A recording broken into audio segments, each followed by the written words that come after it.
کوئی اس لڑکی کا رشتہ لے لے، بات بہت دور چلی جائے گی۔ میں حضرات سے یہ کہتا چلوں گا، وہ شخص کہنے لگا عرب کا سردار ابو جہل تھا، ابو جہل نے چوراہے میں ہاتھ پکڑ لیا اور مجھ سے کہنے لگا کل کو اس بچی کا رشتہ لے لے، کوئی تیرے پاس آئے گا، کل کو اس لڑکی سے شادی کرے گا تو قریشیوں کی ناک کٹ جائے گی۔ حضرات کابرین، ابو جہل نے کہا اگر تو نے کل اس لڑکی کو زندہ دفن نہ کیا، اگر تو نے کل کو اس لڑکی کو اپنے گھر کے اندر رکھا تو تیرے سارے گھر میں آگ لگا دوں گا۔ وہ شخص کہنے لگا میں ابو جہل کی دھمکی سے گھبرا گیا، میں گھر آ گیا، میں نے اپنی بچی کو جب میں گھر آتا تھا تو بچی میری ساری تھکاوٹ دور کر دیا کرتی تھی، وہ میرے سینے سے چمٹ جایا کرتی تھی، میری تھکاوٹ دور ہو جایا کرتی تھی، میری تھکاوٹ دور ہو جایا کرتی تھی۔ لیکن آج جب میں آیا وہ بچی میرے پاس آنے لگی، میں نے اس کو دھتکار دیا، میں نے اس کو پیچھے ہٹا دیا، میں نے کہا چل میں تجھ کو میرے ماموں کے گھر چھوڑ آؤں۔ وہ بچی کہنے لگی، وہ بچی خوش ہونے لگی اور میرے پاس آنے لگی۔ چنانچہ میں نے زمین کو کھودنے والا کسلا ساتھ میں لیا، زمین کو کھودنے والا پھاوڑا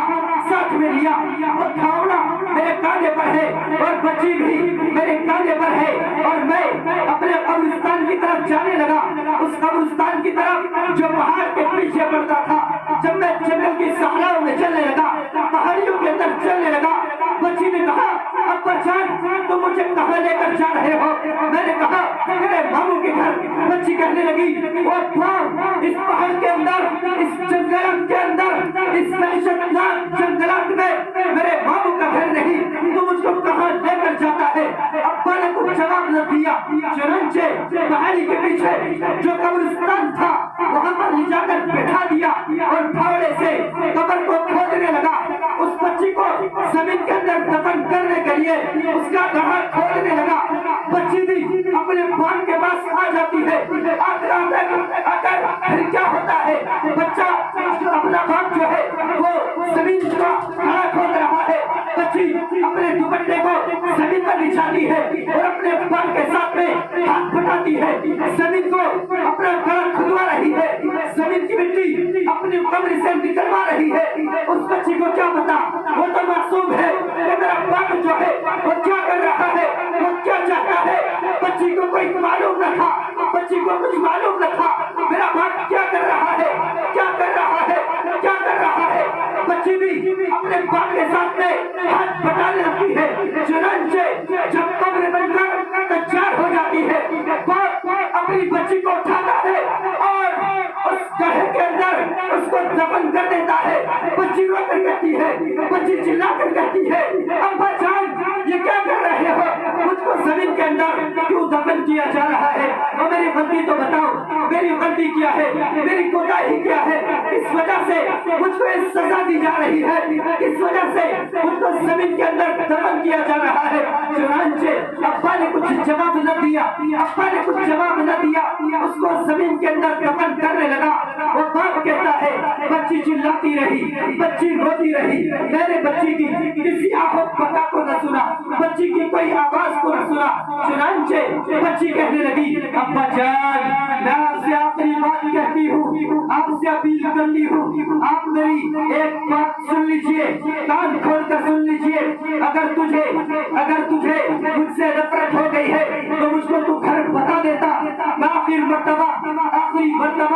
اپنی ماں کو سلام پیش کر کے آ جاتی۔ چنانچہ اس باپ نے اس بات کو بھی نہ سنا۔ حضور علیہ السلام اور صحابہ کرام سارے اس بات کو سن رہے تھے۔ جب اس بچی نے اس بات کو کہا کہ آخر مجھے اپنے گھر یہ بتا دیتا کہ میں تجھ کو زندہ دفن کرنے کے لیے، زندہ کرنے کے لیے، زمین کے نیچے دفنانے کے لیے مجھے گھر سے لے جا رہا ہوں، اگر تم مجھ کو اپنے گھر بتا دیتا تو آخر مرتبہ میں اپنی ماں کو سلام پیش کر کے آ جاتی۔ جب اس لڑکی نے یہ بات کہی ہے میرے محترم بزرگوں دوستوں، سارے صحابہ کرام رو پڑے ہیں، مسجد نبوی رونے کی آواز سے گونج اٹھی ہے، اللہ کے نبی بھی رونے لگے ہیں، اللہ کے نبی کی آنکھوں سے آنسو گر رہے ہیں، آنسو ٹپک رہے ہیں۔ وہ باپ کہتا ہے میں نے بچی کی کوئی بھی آواز نہ سنی، میں نے بچی کی کوئی بھی آواز نہ سنی، میں نے بچی کو زمین کے اندر دفن کر دیا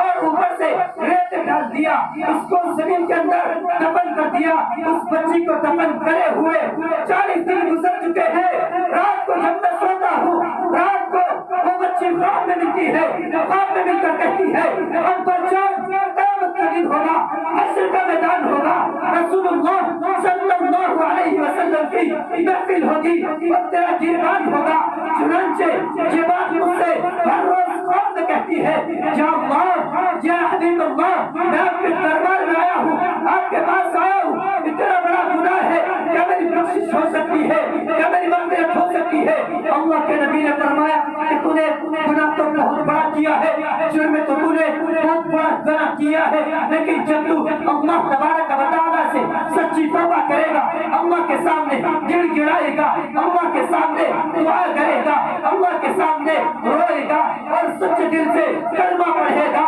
تو اللہ تبارک و تعالیٰ آسمانوں سے بھی بڑے گناہ میرے جو ہی معاف کر دے گا۔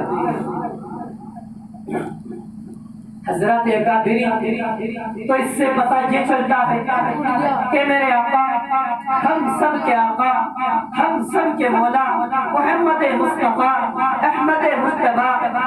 جناب محمد رسول اللہ، آمنہ کا لفظ جگر، آمنہ کا نور نظر،